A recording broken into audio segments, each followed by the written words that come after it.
अस्सलामुअलैकुम स्टूडेंट्स। उम्मीद है आप सब के सब खैरियत से होंगे। क्लास 10 AQB पास पेपर वीडियो सॉल्विंग सीरीज की एक और वीडियो के साथ आपके सामने हाजिर हूं। लास्ट टाइम हमने 2019 का MCQ सॉल्व किया था। आज हम सॉल्व करेंगे CRQs 2019 का। चले आइए सॉल्व करना स्टार्ट करते हैं। ओके जी, पहला पहला MCQs आपके पास है कि अगर आपके पास ए क्यूब हो, एक्स स्क्वायर हो, 2a² XB हो प्लस AB स्क्वायर हो और उससे हम डिवाइड कर रहे हों a² X² minus AB whole square, तो हमें प्रूफ करके दिखाना है कि इसको सिंप्लीफाई करने के बाद हम इसको ax minus B upon ax plus B की फॉर्म में लिख सकते हैं। सबसे पहले इस सब में मुझे क्लियरली a कॉमन नजर आ रहा है, वो ले लेते हैं। यहां से बचेगा a² X² minus 2aXB plus B² और अगर मैं देखूं तो यहां से भी कुछ कॉमन आ रहा है और वो a ही है। a x स्क्वायर, अच्छा यहाँ क्यूब था, ये मैंने क्यूब नहीं लिखा, ये क्वेश्चन में क्यूब है। तो a² X² माइनस B²। जनाब a से a को तो आप कैंसिल कर सकते हैं, डिवाइड में है, बिल्कुल कैंसिल हो जाएगा। अब नेक्स्ट देखें formation, a² minus 2ab plus B²। ये फॉर्मूला है a minus B whole square का। जो ऊपर तीन टर्म्स दी हुई हैं वो इन तीन टर्म्स में कन्वर्ट हो सकती है। कैसे, ये देखें, ये बना मेरा a² और ये ऑलरेडी वही B² बन गया। तो a की वैल्यू ax और b की वैल्यू b। तो फार्मूले में 2 a की जगह ax, b की जगह b, और आप जरा नोटिस करें 2aXB, ये वही वापस बन रहा है, ये वही B², ये वही, यानी ये तो हमारा परफेक्ट स्क्वायर में कन्वर्ट हो गया। यानी हम इसको परफेक्ट स्क्वायर की फॉर्म में 100% लिख सकते हैं। अब जो साथ वाला है दोस्तों, वो साथ वाला भी आपके पास एक बड़े मजे का फॉर्मूला, यानी a²X² भी एक बड़े मजे के फॉर्मूले में कन्वर्ट हो सकता है। ये इसको मैंने ऐसे रख दिया, डिवाइडेड बाय, ये आपके पास a² माइनस B² की फॉर्म में लिखा जा सकता है, जिसको a प्लस बी और a माइनस बी की फॉर्म में रख सकते हैं। दैट मीन्स ये देखें ax होल स्क्वायर और B², यानी इस वाले को भी हमने फॉर्मूले की फॉर्म में रख दिया। अब जनाब a² minus 2ab plus B² बराबर होता है a, ये इसका साइन, और b whole square divided by, ये एक दफा प्लस में लिखूंगा और एक दफा माइनस में। अच्छा जी, अब क्लियरली ये एक से एक तो कैंसिल हो रहा है, डिवाइड में है, तो ax माइनस बी ऊपर बचा और ax, सॉरी ये मैंने प्लस वाला कैंसिल कर दिया, माइनस वाला कैंसिल कर दिया भाई। एक माइनस वाले से माइनस वाला कैंसिल हो गया, ऊपर बचा ax माइनस बी और नीचे बचा ax प्लस बी। और यही तो प्रूफ करना था दोस्तों। तो ये हमने प्रूफ कर दिया और 5 मार्क्स सिक्योर कर लिए। चलें जी, नेक्स्ट मूव कर जाते हैं नेक्स्ट क्वेश्चन में। अब नेक्स्ट क्वेश्चन की डिमांड क्या है, बड़ा मजे का क्वेश्चन है। नेक्स्ट स्क्वायर रूट हमने निकालना है। कहता है complete the solution of a square root algebraic expression filling a space provided and hence verify the answer. माफ कीजिएगा। अब वेरीफाई आंसर, चलिए तो बात की बात है, पहले सोल्यूशन बनाना स्टार्ट तो करते हैं। अब स्क्वायर रूट करते कहते हैं, स्टेप नंबर 1 ये होता है, जो भी पहली टर्म होती है उसका हम रेडिकल लेते हैं। जो हमारे पास आंसर आ रहा है 6x² 6x², 6x², 6x², जो हो जाएगा 12x² ऐड करेंगे और 6x² से मल्टीप्लाई होगा तो 36x⁴ ये खत्म हो जाएगा। अब अगला, ये डेफिनेटली ये जगह माइनस ऑलरेडी उन्होंने दिया हुआ है, अगर मैं इसको ऐसे हटा दूं, आप देख सकते हैं ये माइनस दिया हुआ है, तो यहां पर आएगा 96x⁴ दिया हुआ है। 96x⁴ को ऐसे ही उतार देते हैं, जो यहाँ होता है उसको भी ऐसे उतार देते हैं, अभी पता नहीं यहाँ पर क्या है। और ये नेक्स्ट दो आपके पास है। अच्छा जी, अब नेक्स्ट आपके पास ये 96x⁴ माइनस के हैं। सेकेंड स्टेप क्या होता है हमेशा, ये 96x⁴ को डिवाइड करेंगे इससे 12x² से, तो 12 के टेबल पे 96 आपके पास जाएगा। सिंपल सिंपल सा कैलकुलेटर यूज कर लेते हैं। 96 डिवाइडेड बाय 12, तो आंसर आ रहा है 8, तो ये हो जाएगा 8x, एक बच जाएगा। तो ये अब यहाँ प्लस का 8x लिखेंगे, यहाँ भी 8, ओके सॉरी ये माइनस था तो माइनस रहेगा, ये माइनस का 8x लिखेंगे यहाँ पर, ये भी 8x होगा और ये भी फिलिंग 8x होगा। अब 8x माइनस 8x 12x² से, तो आपके पास ये बनेगा, और -8x है तो आपके पास यहाँ 64x² होगा। अच्छा, अब जो यहाँ नंबर आएगा वो इससे सब्ट्रैक्ट होगा, माइनस का साइन है, इससे सब्ट्रैक्ट होगा तो आंसर देगा 12x²। इसका मतलब ये है कि 64 से मुझे 12 ऐड करने हैं, तो इसका मतलब यहां पर आंसर 76 होना चाहिए, क्योंकि 76 में से 64 माइनस करेंगे तभी तो 12 आएगा, और यहां भी 76 होना चाहिए आपके पास। ओके, 12x² और दो मिसिंग और स्टिल मिसिंग। अब हम ऑलरेडी यहाँ पर नंबर लिखा हुआ है, जो नंबर यहाँ पर होता है वही नंबर यहाँ भी लिखा जाता है, वही नंबर यहाँ भी लिखा जाता है। यहाँ पर ऐड करते हैं,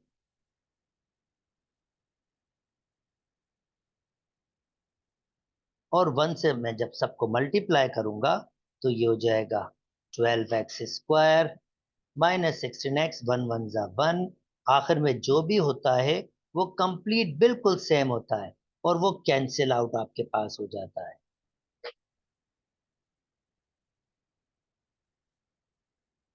और ये कैंसिल आउट हो गया और यहाँ पर 0 आ गया, और देखें यहाँ पर ये लास्ट में भी आपके पास 1 ही होना चाहिए, ये 1 ही उतरते हुए आ रहा है। यानी ये थर्ड स्टेप बेसिकली होता है कि आप 12x² को 12 से, यानी ये 12x² को डिवाइड करते हैं 12x² से, आंसर आता है 1, तो 1 यहाँ भी आता है, 1 यहाँ भी आता है, और लास्ट में भी 1 होना चाहिए, क्योंकि तभी तो कैंसिल होगा, वो तभी तो कैंसिल होगा। और इस तरह से आंसर। अच्छा जी, नेक्स्ट नेक्स्ट कर लेते हैं दोस्तों, आप नेक्स्ट कर लेते हैं दोस्तों। ओके, पार्शियल फ्रैक्शन आपके पास आया है।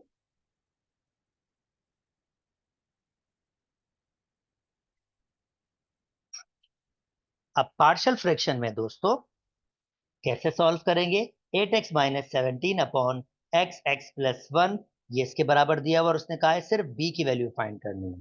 ओके, 8x माइनस 17/x(2x+1) बराबर होगा a/x प्लस b/2x+1। अच्छा जी, अब हमें सिर्फ b की वैल्यू फाइंड करनी, तो हम प्रोसेस तो वैसे ही करेंगे जैसे हम करते हैं। हम इसका एलसीएम लेंगे, दोनों में कुछ कॉमन नहीं है तो 1 कॉमन होगा, 1 लिखते नहीं है, नॉन कॉमन मल्टीप्लाई हो जाएगा, ये इसका एलसीएम होगा। अब इक्विवेलेंट करने के लिए सादा अल्फाज में ये एलसीएम है, तो एलसीएम मल्टीप्लाई डिवाइड करते हैं प्रोसेस होता है, पर इसका शॉर्टकट ये है कि ए के पास एक्स मौजूद है, तो आप क्या करें 2x+1 मल्टीप्लाई कर दें, और बी के पास आपके पास 2x+1 है, तो आप बी को एक्स से मल्टीप्लाई कर दे, यानी अगर 1/3 का एलसीएम 1/6 से लेते हैं तो बेसिकली एलसीएम क्या होता है, जो प्रोसेस होता है। हम जो शॉर्टकट्स यूज करते हैं, पर मैं आपको प्रोसेस दिखाना चाह रहा हूं। तो एलसीएम आपके पास होगा common multiply by non common, common 3 है, नॉन कॉमन 2, तो ये एलसीएम है, यानी 6 आपका इन दोनों का एलसीएम आ रहा है। अगर आप इसको नोटिस करें कि 6 एलसीएम आ रहा है, तो हम क्या करते हैं एक्चुअली, ये जो एलसीएम होता है फ्रैक्शन से मल्टीप्लाई डिवाइड करते हैं, यानी ये सिंपली एलसीएम क्या करते हैं, मल्टीप्लाई डिवाइड करते हैं। अगर मैं इधर 6 करूं और इधर आपके पास 6 करूं, वही क्या, या सादा अल्फाज में अगर मैं आपको इसको एक्सप्लेन करूं, वही कॉमन लेते हैं, कॉमन जो हमारे पास 3 है और नॉन कॉमन 2 आपके पास है। फिर हम क्या करते हैं, देखते हैं कि एलसीएम के हिसाब से हमारे पास यहां पर 3 मौजूद है, 2 मौजूद नहीं है, तो फिर 1 से 2 को मल्टीप्लाई कर देते हैं। और इसके पास पूरा एलसीएम मौजूद है, जब पूरा एलसीएम मौजूद हो तो खाली जो ऊपर नंबर होता है उसको वैसे ही रख लेते हैं। तो यही प्रोसेस मैंने आपके पास चलाया है यहाँ पर, जो मैंने ऊपर यूज किया है। अच्छा जी, अब क्या हुआ है, ये चीज कैंसिल हो गई। 8x - 17 is equal to A 2x+1 plus B X. अच्छा जी, आपको अगर सिर्फ बी की वैल्यू चाहिए तो फिर इसको जीरो बनाना होगा, ताकि बी आपके पास रिमेन रहे। और ये जीरो कैसे बनेगा बच्चों, ये जीरो बनेगा अगर 2x+1 को सेट कर दूं जीरो के बराबर, क्योंकि मैं चाह रहा हूं कि ये जीरो के बराबर हो, तो x की वैल्यू आ जाएगी -1/2। अब देखिए -1/2 सब में पुट कर लीजिए, 8 -1/2 -17 ए, अगर इधर -1/2 पुट करेंगे जाहिर बात है ये जीरो बनेगा,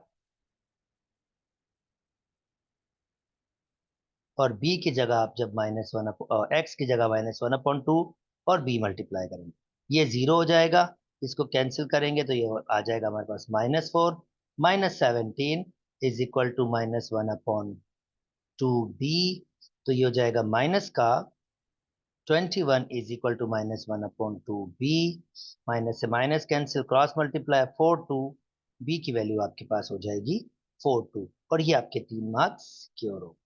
अच्छा जी, नेक्स्ट मूव कर जाते हैं दोस्तों।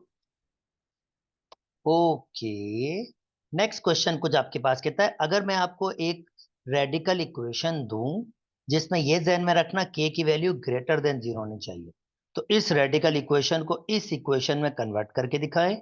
चलें जी, देखते हैं कैसे वर्किंग होगी इसकी।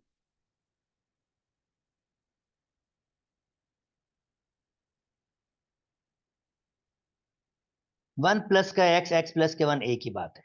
अच्छा, मैं पहला स्टेप क्या करूंगा, इस एक्सप्रेशन को वहां ले जाऊंगा, ऑलरेडी यहां पर ये मौजूद है, ये इधर आएगा, तो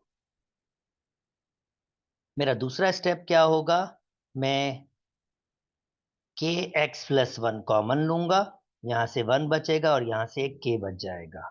अच्छा जी, k से k कैंसिल, 1 प्लस एक्स मुझे अकेला चाहिए, देखें क्योंकि ये अकेला है तो इसको डिवाइड में लिया है, यहां बचा 1, 1 प्लस k या k+1, रेडिकल 1 प्लस एक्स, और रेडिकल नहीं चाहिए तो स्क्वायरिंग बोथ साइड कर लेते हैं।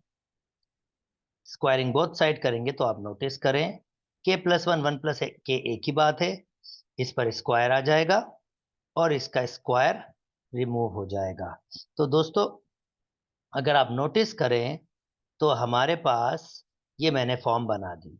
अच्छा, अब इसके बाद इसका नेक्स्ट, ये 4 मार्क्स का था, इसके बाद इसका नेक्स्ट कहता है अगर k की वैल्यू 1 पुट करो तो x की वैल्यू फाइंड करें। भाई k की जगह 1 पुट कर लेते हैं, इसी में 1 पुट करेंगे तो 1+1 2, तो 1/2 का स्क्वायर 4 हो जाएगा, क्योंकि ये 2 हो जाएगा ना, 2 का स्क्वायर 4, 1 का स्क्वायर तो 1 ही रहता है, is equal to 1 plus X, 1 को उधर शिफ्ट कर दीजिए, 1/4 -1 इज इक्वल टू एक्स, यानी एक में 1/4 निकालेंगे तो जाहिर बात है 3/4 बचेंगे, चाहे तो एलसीएम ले लें, यानी एक होल है, एक होल है आपके पास, उसमें से 1/4 निकालेंगे तो 3/4 बचेगा पर नेगेटिव का, क्योंकि माइनस का 1 है आपके पास, चाहे तो आप एलसीएम निकाल सकते हैं, तब भी आपका यही आंसर आएगा। चले जी, नेक्स्ट मूव कर जाते हैं दोस्तों, नेक्स्ट प्रोसेस पे। उम्मीद करता हूँ ये बात बिल्कुल समझ आ गई होगी। ओके, एक और मजे का क्वेश्चन है, कहता है कि अगर मैं आपको एब्सोल्यूट वैल्यू ये दे दूं, एब्सोल्यूट वैल्यू ये दे दूं, it is giving that x minus 3/a plus 5 greater than 5। अगर मैं आपको ये वैल्यू दे दूं,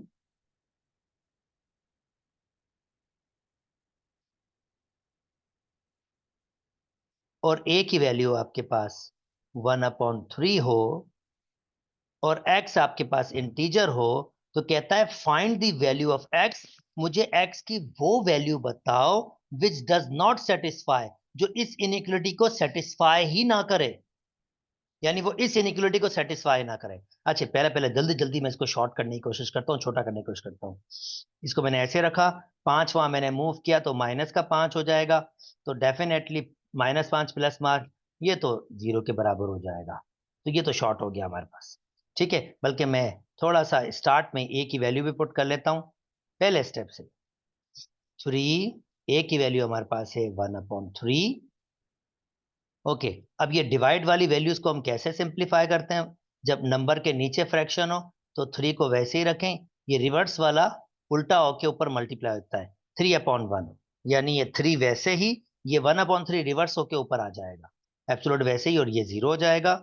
और देखें ये क्या हो जाएगा, x-9 ग्रेटर देन 0। अब ये इनइक्वालिटी बड़ी सिंपल सी हो गई है, पहले जरा बहुत ट्रिकी ट्रिकी सी लग रही थी, पर अब बिल्कुल सिंपल सी हो गई है। ए की वैल्यू पुट कर दी है, पर हमने एक्स की वो वैल्यूज पुट करनी है इसमें, यानी वो वैल्यूज देखनी है जो आपके पास इसको सेटिस्फाई ना करे। अब इसको सेटिस्फाई नहीं करेगी, चले अब देखें, इसको ही मैंने सिंप्लीफाई किया कुछ नई चीज नहीं बनाई है। तो मैं एक ऐसा नंबर ढूंढूंगा एक्स का, या एक से ज्यादा नंबर ढूंढूंगा जो इस इनइक्वालिटी को सेटिस्फाई नहीं करेगा। अब वो कैसे करेंगे, वेरी सिंपल, प्लस माइनस लगाएं। x-9 जब एब्सोल्यूट वैल्यू आपके पास हटती है तो फिर प्लस माइनस आता है, इसका मतलब ये दो चीजों में कन्वर्ट हो गया आपके पास। एक हो गया x-9 ग्रेटर देन 0, और दूसरा आपके पास -x, क्योंकि ये नेगेटिव है ना, -x+9, यानी माइनस से मल्टीप्लाई कर दिया, वो ग्रेटर देन 0। तो एक है x ग्रेटर देन 9 होना चाहिए, और इस x को वहां शिफ्ट कर देते हैं, और 9 ग्रेटर देन x या x लेस देन 9 होना चाहिए। यानी जो इस इनइक्वालिटी को सेटिस्फाई करेंगे ना नंबर लाइन के हिसाब से, वो कौन से नंबर होंगे, मैं आपको नंबर लाइन में समझा देता हूं। वो नंबर ये होंगे, वो नंबर ये होंगे 9, जो 9 से बड़े होंगे या जो 9 से छोटे होंगे, मगर वो 9 के बराबर नहीं होने चाहिए। इसका मतलब ये कि ये वाहिद 9 ही वो नंबर है जो इस इनइक्वालिटी को सेटिस्फाई नहीं करेगा। तो हम लिखेंगे x is equal to 9 is a required number जो इस इनइक्वालिटी को सेटिस्फाई नहीं करेगा। और आप देख सकते हैं जब आप इसमें 9 पुट करेंगे, 9 - 9, और मुझे क्या चाहिए, ग्रेटर देन 0 चाहिए, तो 0 का एब्सोल्यूट वैल्यू 0 ही होता है, और 0 कभी भी 0 से बड़ा नहीं होता। ठीक है, 0, क्योंकि मुझे वो नंबर चाहिए जो 0 से बड़े हों।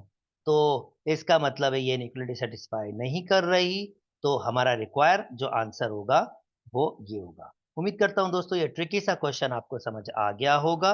चले जी, ग्राफिंग वाली बात आ गई है दोस्तों, और ग्राफिंग जल्दी से कर लेते हैं। ओके, अब ये क्या कहना चाह रहा है हम ये समझ लेते हैं। Giving that 1a/2 is the solution set of a simultaneously linear equation, ये दो इक्वेशंस हैं जिनको जब सॉल्व किया गया एक साथ, तो इसमें x और y का आंसर आया। x और y का आपका आंसर आया, और वो आंसर क्या है, ये। अब ग्राफिकली जब दो लाइनें इंटरसेक्ट करती हैं, तो जो उनका मीटिंग पॉइंट होता है वो सॉल्यूशन होता है। अलजेब्रिकली x और y की वैल्यूज। चलें अब देखते हैं ये मांग क्या रहा है हमसे। कहता है the line 2x plus 3y is equal to x already plot हुई हुई है। आपने कौन सी लाइन ड्रॉ करनी है, x plus Y is equal to 3 by taking any 2 point. तो जल्दी से x plus Y is equal to 3 plot कर लेते हैं। मैं अपनी मर्जी का भाई x की वैल्यू 0 ले लेता हूं, तो y का आंसर ये 0 रखूंगा, तो जनाब y का आंसर भी 3 आ रहा है।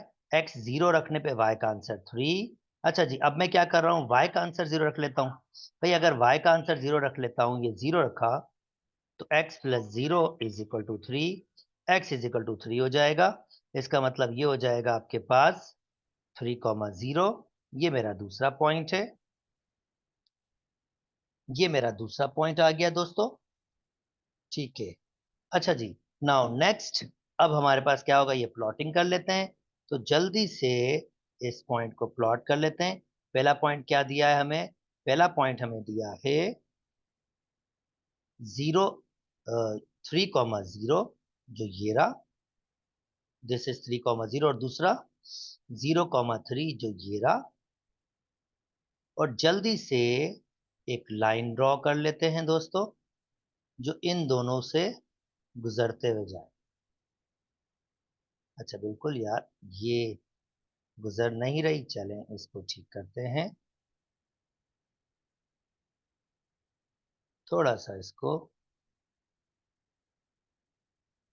रोटेट कर लेते हैं, चलें ठीक है। लाइन बना लेते हैं यहाँ पर। ओके, ये x, ओके थोड़ा सा ये अभी भी इसको ठीक कर लेते हैं।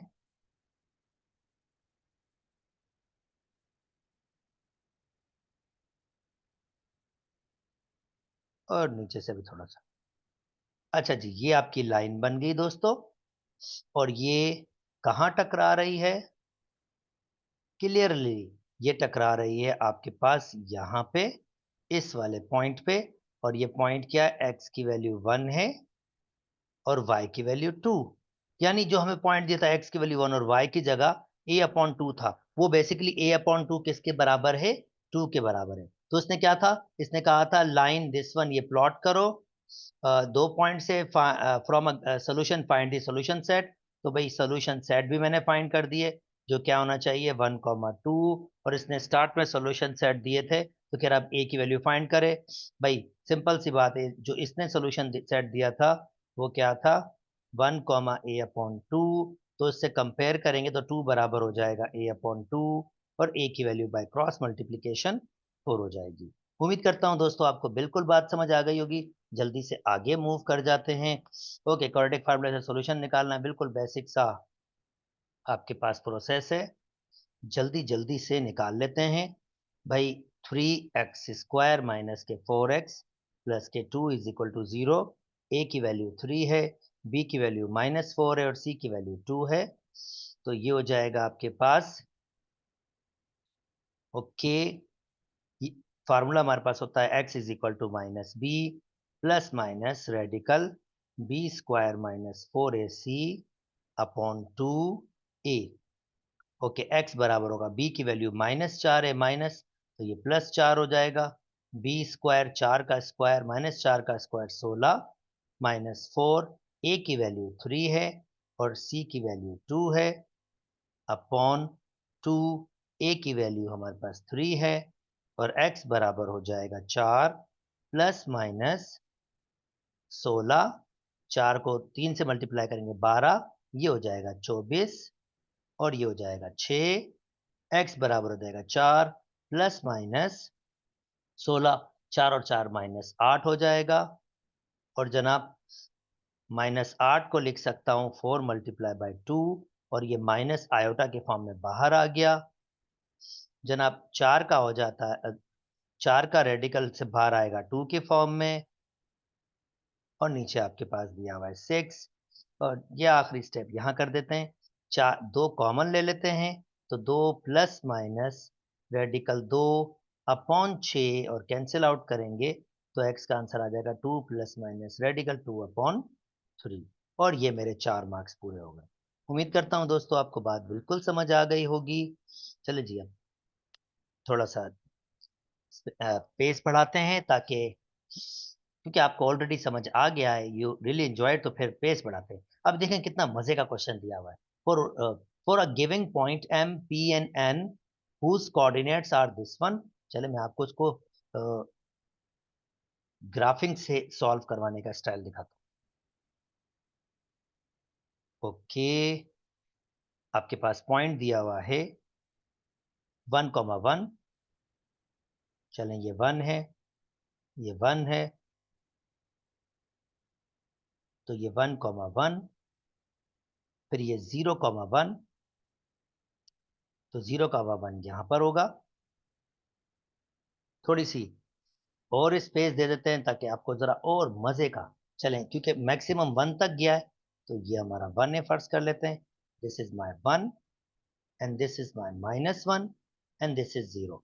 तो पहला पॉइंट क्या है, 1 comma, and this is for example 1, 1,1, ये मेरा पॉइंट है 1,1, और फिर 0,1, ये मेरा पॉइंट है 0,1, और तीसरा पॉइंट है -1,1, जो बिल्कुल इसके साथ सामने ही होगा।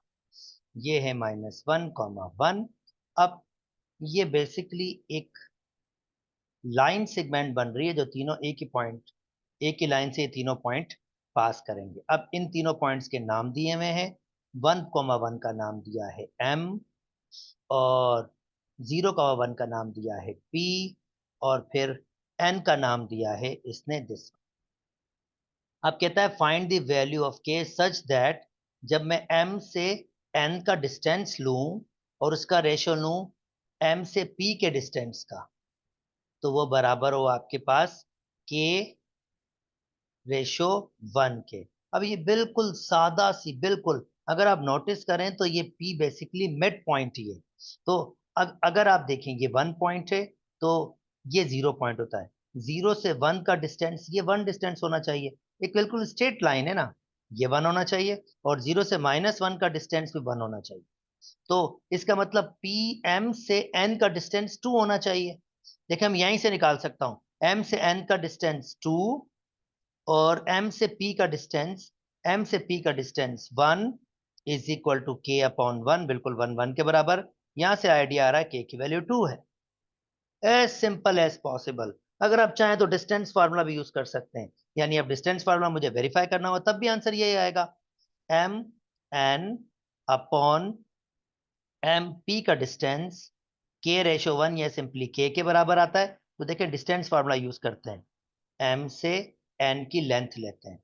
डिस्टेंस फार्मूला क्या होता है, दो x की वैल्यूज को माइनस करें और उसका स्क्वायर करें, दो y की वैल्यूज को माइनस करें और उसका स्क्वायर।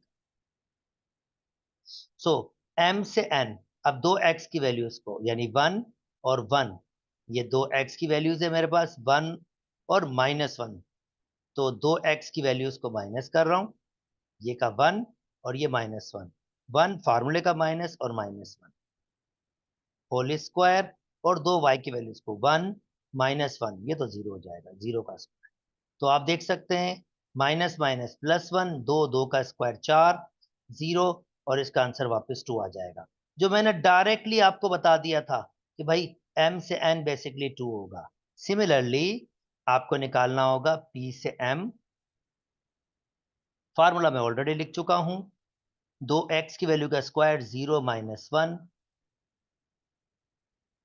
और दो y की 1 -1, वो जाएगा 0, और आप देख सकते हैं ये 1 ही आ रहा है, 1 का स्क्वायर 1 हो जाएगा और रेडिकल 1 होगा, जैसा मैंने ऑलरेडी कहा था। अब वैल्यूज आप अगेन पुट कर लीजिए, ये आया 2, ये आया 1 इज इक्वल टू के की वैल्यू 2। तो जो तरीका आपको अच्छा लगे आप उससे फॉलो करें, ठीक है। उम्मीद करता हूं आपको बात समझ आ गई होगी। अब कहता है अगर p ये है, q ये है, P Q, mid point of P Q A comma B है, तो ए माइनस बी निकालना है, बहुत सादा सा, ये भी बहुत सादा सा। भाई एक लाइन सेगमेंट है जिसके एक पॉइंट दिया हुआ है P1 x कॉमा -3, दूसरा पॉइंट दिया हुआ है y कॉमा 7, ठीक है, और ये ए बी इसका मिड पॉइंट है।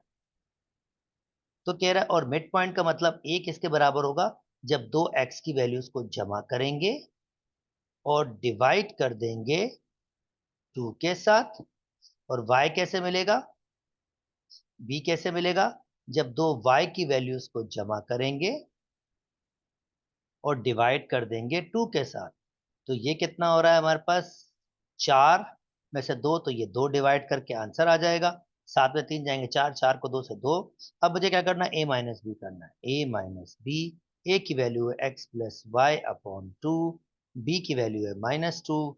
ले लो भाई एलसीएम, एक्स प्लस वाई, ये दो इससे मल्टीप्लाई आ जाएगा 4, और जो एलसीएम होता है उसको ऐसे भी लिख सकते हैं, ऐसे ले सकते हैं जैसे इस फॉर्म में। और ये मैंने क्या किया, ए माइनस बी किया, और ये मेरा प्रूव हो गया। जनाब ये भी 3 मार्क्स का था, जो भी आप चलाएं आपकी मर्जी। सो आई होप दोनों की अंडरस्टैंडिंग आपको हो गई होगी। मजे के क्वेश्चन थे पर इतने ट्रिकी भी नहीं, बस ठीक थे। ओके जी, ट्रिग्नोमेट्री वाला पार्ट आ गया जनाब। चलें जी इसको स्टार्ट कर लेते हैं। अब ये क्या कह रहा है और इसकी पिक्चर बनाने की कोशिश करेंगे, आई होप मजा आएगा हमें। A man stand on a flat surface at a distance 50 metres from a vertical pole. जनाब एक पोल है, चलो जी एक पोल है, और man stand on a flat surface at a distance 50 metre from, कितना दूर है इससे, 50 मीटर, 50 मीटर है, दूर है। ओके, तो वो जो मैन है, मेरा मैन ऐसे ही होता है भाई, वो जो मैन है वो कितना दूर है, 50 मीटर दूर खड़ा है इस पोल से। तो ये जो डिस्टेंस है मैन का और पोल का, वो 50 मीटर दूर है फ्रॉम वर्टिकल इलेक्ट्रॉनिक, यानी बिजली के खंभे के सामने। एक्स मीटर हाई, और ये जो पोल है ये कितना हाई है, एक्स मीटर हाई है, ये मैं पता नहीं है। ठीक है, the angle of elevation, angle of elevation मतलब होता है जब बंदा आपके पास खड़ा हो और नीचे से ऊपर देख रहा हो, तो ये जो एंगल बनता है इसको हम कहते हैं angle of elevation, this one, ये कहलाएगा एंगल ऑफ एलिवेशन। कहता है the angle of elevation of a top of electric pole from a man on a flat surface is theta. Theta दिया हुआ है, कहता है यार use the giving condition, show that theta is equal to tan inverse x upon 15। Okay भाई, अब हमारे पास ट्रिग्नोमेट्रिक रेशो है, साइन थीटा बराबर होता है perpendicular upon hypotenuse, cos theta बराबर होता है base upon hypotenuse, tan theta बराबर होता है perpendicular upon base, perpendicular upon base. ठीक है, अब जो ये 90 बन रहा है, जो 90 के अपोजिट होती है वो हमेशा हाइपोटेन्यूस होती है, और जो थीटा के अपोजिट होती है वो हमेशा परपेंडिकुलर होती है, हमेशा ध्यान में रखिएगा। तो हमें ये टेन थीटा की बात कर रहा है, तो भाई टेन थीटा बराबर होगा परपेंडिकुलर इस वक्त एक्स है, और बेस क्योंकि अगर ये परपेंडिकुलर है ये हाइपोटेन्यूस, तो बेस तो यही होगी, और बेस हमारे पास क्या है 50। और अगर हमें थीटा निकालना है तो हम कहेंगे टेन इनवर्स एक्स अपॉन 50, और ये हमारा आंसर है। ठीक है, ये इन्वर्स करते हैं तो हम इस फॉर्म में लिखते हैं, and hence find the height of a pole when the angle of elevation. अब height of a pole, basically height of a pole क्या है, एक्स है, height of a pole find करना है। अगर कह रहा है ये जो थीटा आपको दिया हुआ है ये आपके पास 45 दिया हुआ है, ओके, ये सेकंड पार्ट। बी, अगर थीटा आपके पास दिया हुआ है 45 डिग्री, तो यही स्टेटमेंट यूज कर लेते हैं, tan theta is equal to, यानी tan 45 degree is equal to x upon 50। अब टेन 45 डिग्री 1/रेडिकल 2 होता है। मैं पिछले लेक्चर्स में बता चुका हूं कि आप ट्राइंगल्स यूज कर लीजिए, वो सबसे आसान होता है, डायरेक्टली वैल्यूज आप देख सकेंगे by cross multiplication.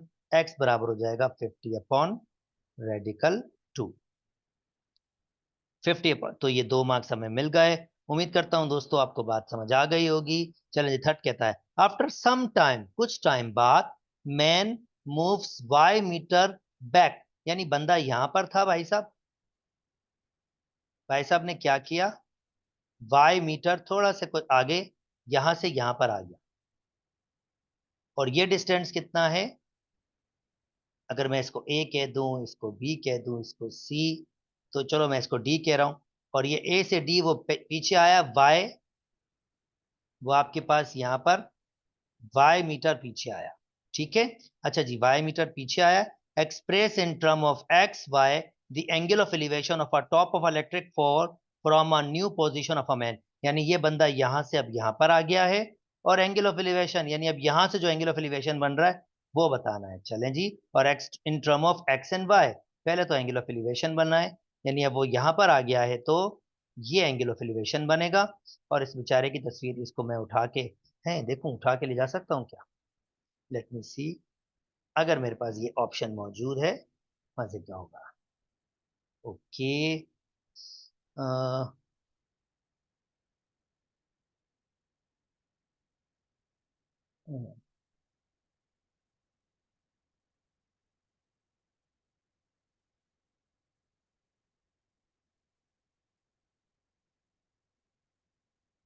Late me सी, अगर मैं उठा, नहीं जी, चलें ठीक है, ठीक है, मैं उसको वहां बना लेता हूं।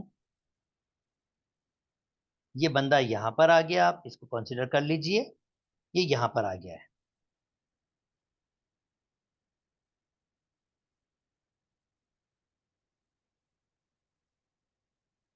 और अब यहां से देख रहा है, और एक और एंगल ऑफ एलिवेशन बन रहा है, जिसको आप कोई भी नाम दे सकते हैं, अल्फा कह सकते हैं, कोई भी नाम दे सकता है। अब कह रहा है the angle of elevation of a top of electric pole from, अब मुझे क्या express in term of x और y, the angle of elevation, ये एंगल ऑफ एलिवेशन जिसको मैंने अल्फा नाम दिया है, इसको एक्सप्रेस करना है in term of X and Y. अब भाई ये वाई पीछे आया था, ये 50 है और ये एक्स है, और वही टेन थीटा वापस थर्ड वन के लिए, कोई इतना मुश्किल नहीं है। टेन, अब की बार थीटा की जगह मुझे लिखना होगा अल्फा, टेन थीटा बराबर होगा परपेंडिकुलर यानी x upon hypo upon base, पर आपकी बार बेस बढ़ गई है, बेस क्या है आपके पास, y प्लस 50 है, और अल्फा यानी एंगल ऑफ एलिवेशन बनाना है, तो वही वाली बात, tan inverse X upon Y plus 50, और ये आपका थर्ड का आंसर हो जाएगा। उम्मीद करता हूं दोस्तों, एक मार्क्स दिया था, ये भी आपको समझ आ गया होगा, थोड़ा ट्रिकी सा क्वेश्चन दिया था पर ठीक है। अच्छा जी, now definition of radian, very simple definition of radian आपके पास होता है जब आपके पास सर्किल में सेक्टर के अंदर,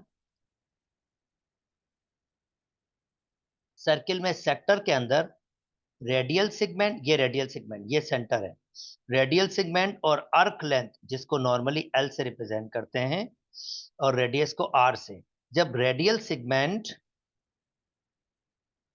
if radial segment length equals arc length, और अच्छा रेडियल सेगमेंट जो है वो उसको मैं ब्रैकेट में आर लिख रहा हूं, ये रेडियल सेगमेंट लेंथ हो जाएगी, और अर्थ लेंथ को मैं एल कह रहा हूं। जब रेडियल सेगमेंट लेंथ और अर्थ लेंथ इक्वल हो जाएगा, तो ये जो थीटा बनता है, जो थीटा बनता है, ये एक रेडियन के बराबर होता है ये डेफिनेशन है रेडियन की, that means this is actually a definition of a radian माफ कीजिएगा। सो अब इसी से आगे मूव करते हैं सेकंड। अच्छा जी, कहता है ड्राइव करके दिखाएं L is equal to r theta, where r is a radius of a circle and length L is the length of a circular arc and theta is the central angle। चलें जी, इसको drive कर लेते हैं दोस्तों।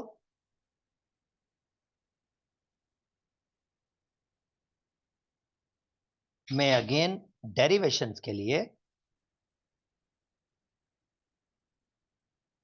ये मैंने इसको theta कह दिया, ये रेडियल सेगमेंट एस है, और ये मैंने कह दिया L, arc length L, O A B. अब आपके पास फेमस फेमस थ्योरम है, स्टेटमेंट है कि आर्क लेंथ, ये part arc length ratio circumference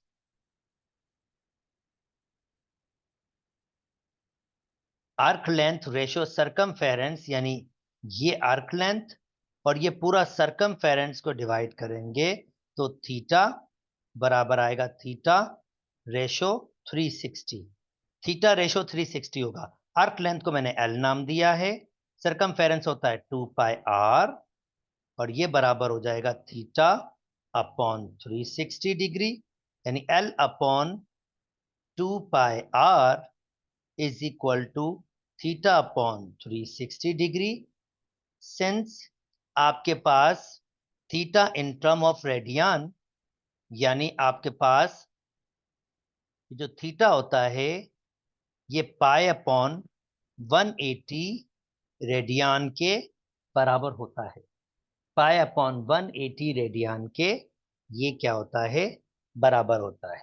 ठीक है, तो मैं सिंपली 360 डिग्री को कन्वर्ट करूंगा आपके पास इन टर्म ऑफ रेडियन। तो 360 डिग्री को अगर मैं रेडियन में कन्वर्ट करूंगा ये डिग्री, तो जस्ट मुझे क्या करना होगा, इससे मल्टीप्लाई करना होगा पाई अपॉन 180, यानी जो डिग्री होता है, एक डिग्री होती है, ये मैं थीटा मैंने लिखा, एक डिग्री होती है, सॉरी, एक डिग्री आपके पास होती है पाई अपॉन 180। तो अगर मुझे कन्वर्ट करना होता है थीटा को इन टर्म ऑफ रेडियन, तो मैं क्या करता हूं, सिंपली इस 360 को मल्टीप्लाई कर दूंगा पाई अपॉन 180 से। ये कैंसिल आउट हो गया, 18 वन जा 18 टू जा, इसका मतलब L is equal to 2 pi r. तो theta is equal to, theta की जगह 2 पाई लिख दिया मैंने, 2 पाई से 2 पाई कैंसिल हो गया, L upon R is equal to theta हो गया, और L is equal to R theta. ये आपकी डेरिवेशन कंप्लीट हो गई। उम्मीद करता हूं दोस्तों ये 2 मार्क्स की डेरिवेशन आपको समझ आ गई होगी। चलें जी आगे मूव कर जाते हैं। अब यही फार्मूला यूज करना है, फाइंड थीटा। तो भाई हम अभी निकाल चुके हैं L is equal to R theta. तो एल की वैल्यू हमें कह रहा है hence find theta when L is equal to 1/2 R. ठीक है, एल की जगह 1/2 आर रखा, आर को वैसे रखा, थीटा वैसे, थीटा से थीटा कैंसिल हो गया, तो थीटा बराबर हो गया 1/2 रेडियन, क्योंकि theta in term of radian होता है। उम्मीद करता हूं दोस्तों ये ट्रिकी सा क्वेश्चन भी आपको समझ आ गया होगा। मजे के क्वेश्चन थे ये। चलें जी आगे मूव कर जाता हूं। ओके जनाब, नेक्स्ट हमें दिया हुआ है, show by working that the giving length this one are the sides of right angle triangle. Okay चलें जी प्रूव करते हैं इसको भी।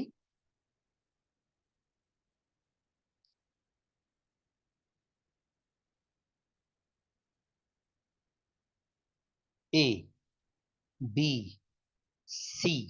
अब देखें राइट एंगल ट्राइंगल में 90 के अपोजिट होता है हाइपोटेन्यूज, और वो सबसे बड़ी साइड होती है, और मुझे ऐसा लगता है कि यहाँ पर सबसे बड़ी साइड होनी चाहिए ए स्क्वायर प्लस बी स्क्वायर। आप ए और बी की कोई वैल्यू ले लो और यहाँ पुट करो, तो ए स्क्वायर बी स्क्वायर सबसे बड़ी साइड होगी। अब इसमें कोई फर्क नहीं होता कि ए स्क्वायर माइनस बी स्क्वायर नीचे रखो या ऊपर, क्योंकि इसकी खैर है, पर 90 के अपोजिट जो हाइपोटेन्यूज होना चाहिए वो आपके पास बिल्कुल सही तरीके से रखा होना चाहिए। अच्छा जी, इसको देखूं, अगर आपके पास ओके, अब लेंथ आपके पास यहाँ पर ए स्क्वायर प्लस बी स्क्वायर, और ये चलो वेरीफाई करके देखते हैं। अब वेल नोन स्टेटमेंट है पाइथागोरस का, हाइपोटेनस का स्क्वायर बराबर होता है बेस का स्क्वायर एंड परपेंडिकुलर का स्क्वायर। तो मैंने वैल्यूज दी हुई है, ये हाइपोटेनियस है, ये आपके पास हो गया दिस वन, बेस आपके पास है ये, और परपेंडिकुलर आपके पास है ये। तो जनाब इसको मैं फिलहाल ऐसे रख लेता हूं, या चलें कर लें, बराबर कर लें, स्क्वायर खोल लेते हैं। A square 2 a b plus b square, इस पे भी स्क्वायर है, ए स्क्वायर, चलें इसको भी वैसे लिखते हैं जो वहां पे लिखा है, बाद में इसको ओपन कर लेंगे। A square minus 2 a b plus b square, और ये हो जाएगा 4 a square b square. Okay, a power 4 plus 2 a square b power 4 a power 4 minus 2 a square plus b power 4 plus a square b square. इन दोनों को simplify करो और आपका प्रूव हो गया।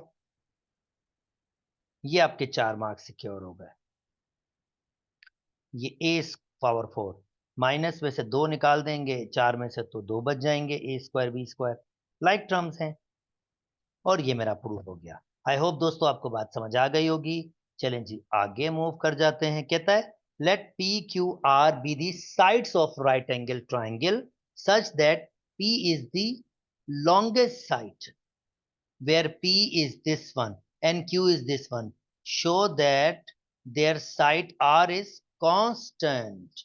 Okay, भाई कहता है p q r are the sides of right angle triangle. एक दफा फिर राइट एंगल ट्राइंगल, एक और मजे का क्वेश्चन।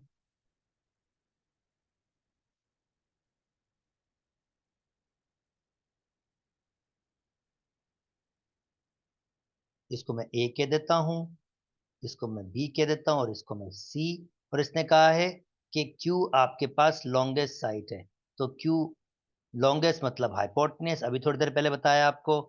अच्छा सॉरी, क्यू नहीं, पी, पी इसने बोला पी इज द लॉन्गेस्ट, तो पी मैंने यहां रख दिया।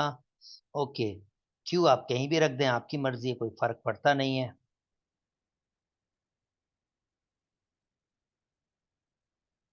और कहता है शो करके दिखाएं आर जो है वो आपका कांस्टेंट है। ठीक है भाई, कर देते हैं शो। पैथागोरस अभी थोड़ी देर पहले कहा था हाइपोटेन्यूस का स्क्वायर बराबर होता है बेस के स्क्वायर एन परपेंडिकुलर का स्क्वायर, जो इस वक्त आर ही कह देते हैं, आर का स्क्वायर। तो इसका स्क्वायर खोलेंगे तो ये हो जाएगा ए स्क्वायर। चलो, मुझे लगता है अभी नहीं खोलते, थोड़ी देर सब्र करते।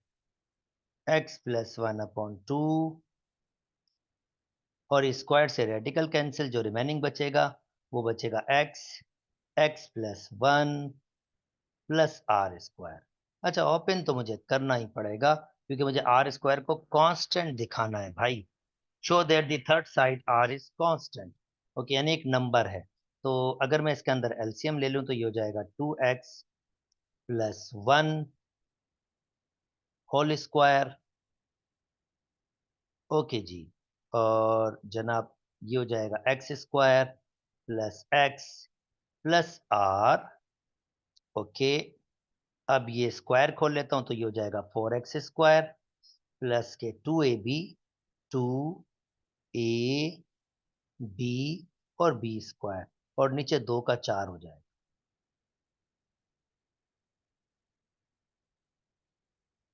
अब 4 से क्रॉस मल्टीप्लाई कर लीजिए, सिंप्लीफाई कर लीजिए, तो 4 ये हो जाएगा 4x स्क्वायर प्लस के 4x प्लस 4r। ठीक है ना, 4r आपके पास। अच्छा जी, ये भाई साहब कैंसिल हो गया, ये भाई साहब सेम कैंसिल हो गया। और अगर मैं r की वैल्यू निकाल रहा हूं तो 4 डिवाइड में ले जाऊंगा जो 1/4, और एक कांस्टेंट नंबर आ रही है।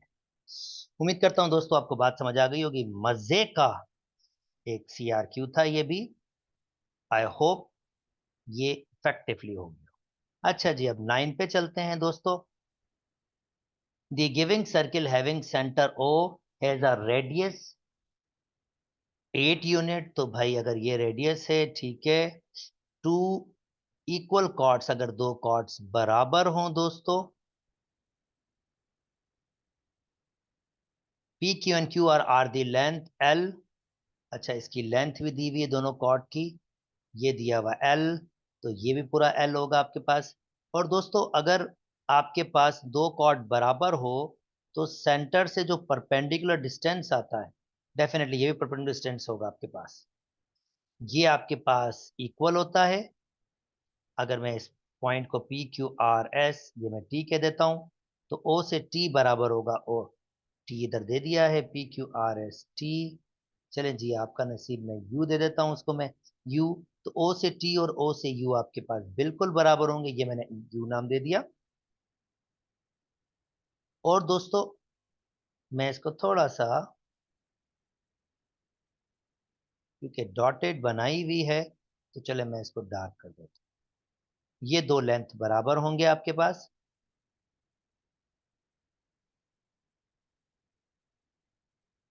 इसको मैंने पॉइंट का नाम दे दिया यू।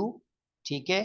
अच्छा, एल अगर आपके पास पी से क्यू, एल आपके पास है और पी से क्यू आपके पास एल है, तो आर से एस भी एल होगा, और ये बिल्कुल मिड पॉइंट पे दो हिस्सों में तोड़ते हैं। ये दो हिस्सों में तोड़ते हैं, तो ये लेंथ आपके पास होगी एल अपॉन टू, और ये लेंथ भी होगी एल अपॉन टू। तो उसने कहा है the length of T S, T S आपके पास होगी एल अपॉन टू, ये एल अपॉन टू हो जाएगा। ठीक है। And hence find the length L, अगर ओ टी आपके पास दिया हुआ है 5 के बराबर, ओ से टी। अच्छा जी, थोड़ा सा मैं इसको साफ कर देता हूं ताकि आपको दिखा सकूं। ओ से टी, ओ से टी आपको अगर 5 दिया हुआ है, और रेडियस आपको ऑलरेडी इसने कितना दिया हुआ है, ये रेडियस ओ से पी भी रेडियस है, ओ से आर भी रेडियस है, रेडियल सेगमेंट है, ये भी रेडियल सेगमेंट रेडियस, तो ये भी 8 के बराबर होगा। और ये लेंथ आपके पास क्या है, एल अपॉन टू है आपके पास। तो हमें क्या फाइंड करना है, हमें एल की वैल्यू फाइंड करना है, पर ये लेंथ एल अपॉन टू है, आधी है आपके पास, ये भी एल अपॉन टू थी, दो हिस्सों में तोड़ा हुआ। तो वही राइट एंगल ट्राइंगल, ये 90 का एंगल है, इसके अपोजिट हाइपोटेन्यूस, एच स्क्वायर बराबर हो जाएगा 5 का स्क्वायर प्लस 5 का square plus L upon two का whole square, 64, 25, L square upon 4। 64 से 25 माइनस कर लें, तो जनाब अगर 64 से माइनस करेंगे 25, 14, 5 और 4 9, 5 में से 2 जाएगा 3, ये हो जाएगा 39, स्टिल एल स्क्वायर अपॉन 4, और 39 multiply by 4 is equal to L square. Radical लगा दीजिए, एल आपके पास बराबर हो जाएगा 39 रेडिकल, और ये 2। उम्मीद करता हूं दोस्तों आपको ये लेंथी समझ आ गई होगी। 3 मार्क्स दिए, बहुत ही मजे का पेपर था। नेक्स्ट मूव कर जाते हैं। Okay, 10 in the diagram O is the center of a circle and it is giving that कि भाई आपके पास ये OST OS P 23 के बराबर दिया हुआ है, और PS PR के बराबर है। PSPR यानी ये आइसोसेलेस ट्राइंगल है। ओके, ये आइसोसेलेस ट्राइंगल है, ये भी राइट एंगल ट्राइंगल का है।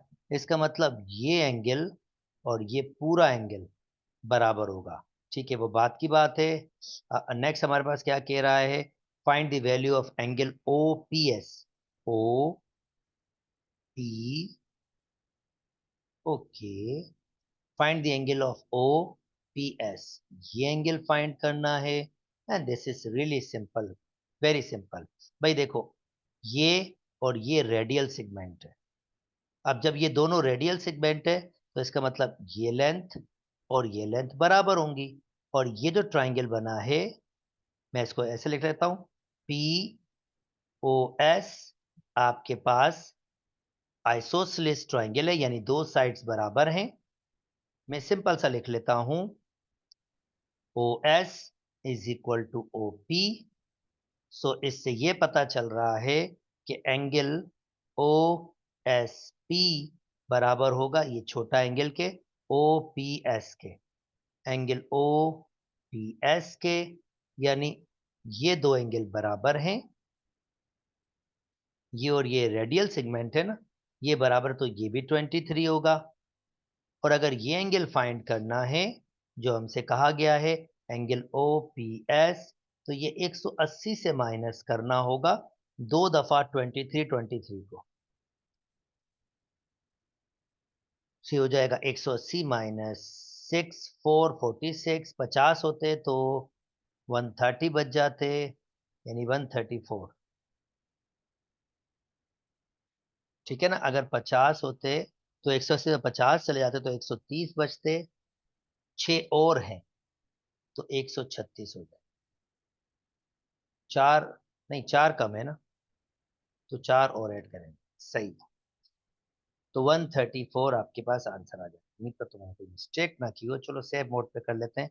10 में से 6 4 और 7 में से 4 3, 134 बिल्कुल सही सोचा। अच्छा जी, नेक्स्ट मूव कर जाते हैं। Find the value of angle S O R, S O R. Okay, let me construct. ये एंगल बनाना है दोस्तों। ये एंगल 23 है।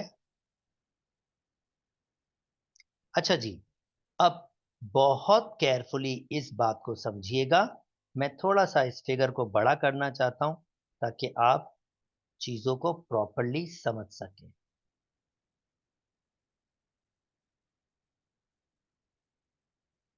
Okay, now better.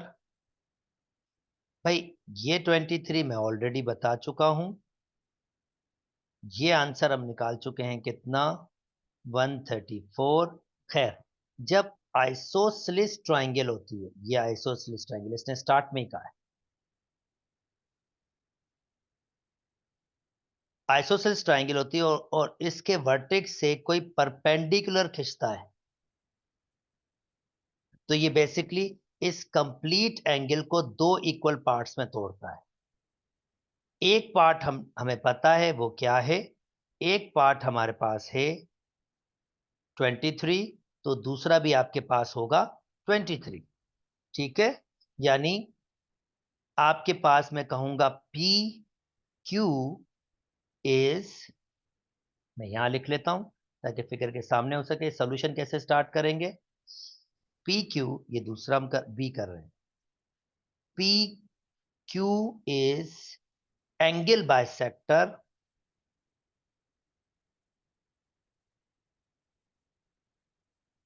Of are P S, यानी इस पूरे एंगल का एंगल बाइसेक्टर है। So angle R P Q ये 23 डिग्री के बराबर होगा। आर पी क्यू ये 23 डिग्री के बराबर होगा। और आपसे एंगल कौन सा पूछ रहा है, आपसे एंगल ये पूछ रहा है, ये वाला। तो जो सेंट्रल एंगल होता है वो उसके इंस्क्राइब एंगल से आपके पास डबल होता है। तो मैं कहूंगा एस ओ आर या R O S is two times of a angle R P S. तो 2 टाइम्स 23 प्लस 23, तो ये कितना हो जाएगा, 3 और 3 6, 4 46, 12 8 9। तो इसका मतलब एस ओ आर आपका जो एंगल होगा वो 92 डिग्री का होगा। उम्मीद करते हैं दोस्तों आपको बात समझ आई होगी। बहुत ही मजे के पेपर बनाया, very technical, very very technical, और अच्छा काम किया है।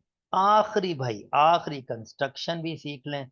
This is not a difficult task Baba, this is very simple. चलें जी, कंस्ट्रक्शन भी कर लेते हैं। मुझे इसके लिए जो चीजें चाहिए होंगी, let me see, compass, ruler भी चाहिए। चले जी, that's enough material, I need it. अच्छा, अब इसमें करना क्या है, इसमें ये करना है, two circle of a same radii with their centers are showing in giving diagram. Draw a direct common tangent to the circle shows your necessary step. अब बहुत ही सिंपल सा है। स्टेप नंबर 1 दोस्तों, आप दोनों सर्किल के सेंटर्स को combine कर दो, एक लाइन खींचो। ये आपका पहला स्टेप। स्टेप नंबर 2, ये बिल्कुल बेसिक्स है, छोटा सा है। स्टेप नंबर 2, अब आप क्या करें, डी से 90 का एंगल बनाएं।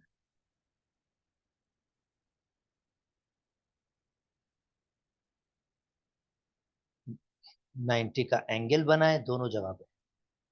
डी से बना लें, बिल्कुल बना लें।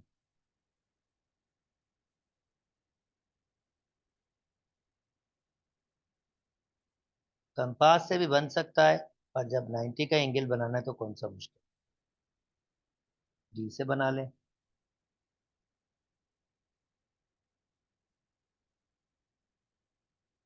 अब क्या करें, ये सेंटर से इस लाइन तक जाएं, जितना सीधा बना सके।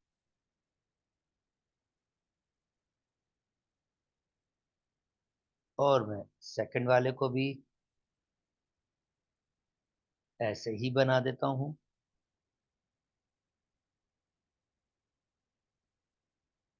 ओके, नाउ यही चीज आपने नीचे भी करनी थी। इसी लाइन को एक्सटेंड कर रहा हूं ताकि डायरेक्शन मुझे सही तरह मिल सके।